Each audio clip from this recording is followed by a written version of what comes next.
which is part of this stability here.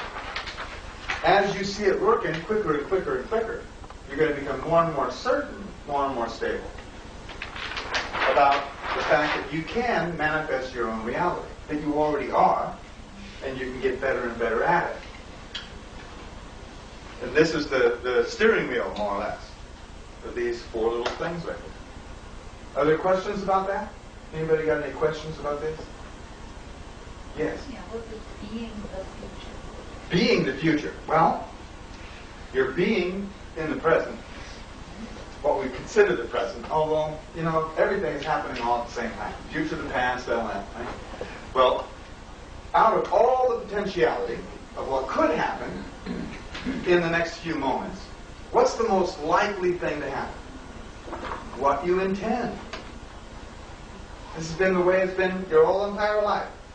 From your first breath, you have intended your next one, haven't you? You know that we breathe 21,600 times a day? So there's 21,600 intentions that showed up in your life every day. Yeah, nobody looks like they're starving. Everybody has intended to eat a meal a day at least, right? And that showed up. What most shows up in your life is what you intend. And that's true for everybody. Up until, and maybe even including, when you die.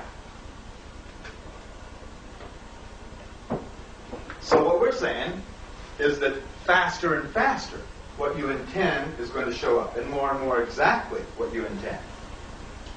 This trend is already going on. I mean, the whole deal of life is picking what you want to pay attention to, right? You pick what you want to pay attention to. Well, 200 years ago, there was a certain amount of things you could pay attention to. Now, there's, not just natural things to pay attention to, but there's all the media, all the different kinds of media presentations you can pay attention to. You've got more and more choice of more and more fine-tuned intention of what you're going to pay attention to. And it's going to continue and continue. So we have just a vista of more and more and more possibility. And the only thing that would hold you back from being able to participate fully in the whole of this is your integrity. When your integrity goes out, then you're not paying attention to the present moment. You can't really have an intention from that point, and you're disconnected from source. So ethics and integrity are the absolute key. Of our presentation by Ian Mungo on the Mayan calendar. Let's welcome Ian back.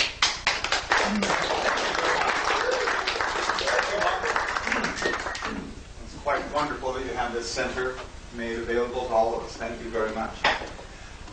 During the break, we had a couple of questions, and I was going to have the people ask those questions again on tape. So one of the questions from over here, and what was the question again was? The question is, where did the Maya people get the information from to begin with? Okay, where did the Mayan people get this information to begin with? Well, we don't precisely know. We have their own legends is all we really know about it. And that in their legends they say that a person or a god by the name of Itzam Na came down to the Mayan people and delivered information about language, writing, mathematics, and the calendar. So they received this information as a gift. Where Itzam Na came from and where he went, we don't really know. And frankly, it's none of our business. Where they got it. It's much more important what we do with the information now. They have sacrificed generations to hold this information. While the Catholics and the Jesuits and the corporate powers that be have pummeled the Mayan civilization, while their books and knowledges have been destroyed by the Catholic Church, they held this information as best they could. There are 8 million Maya still living in Central America, a very low percentage of them with any knowledge of their own culture. very small percentage actually still follow the calendar and follow traditional ways. Yeah, it's been quite a journey for them.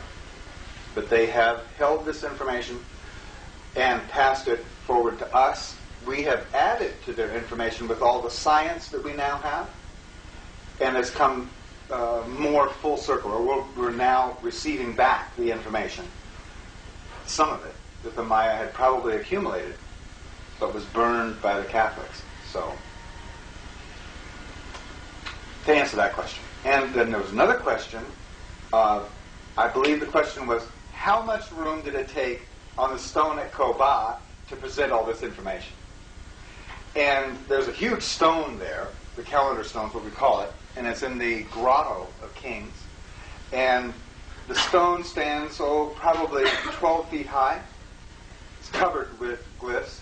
And one side of that 12-foot high monument is a bunch of Mayan writing. And all the writing that's on it, all that's there, is just the periods of time. How long was this period of time? How long was that period of time? How long was this period of time? In other words, the structure. What Coleman had done is filled in with our scientific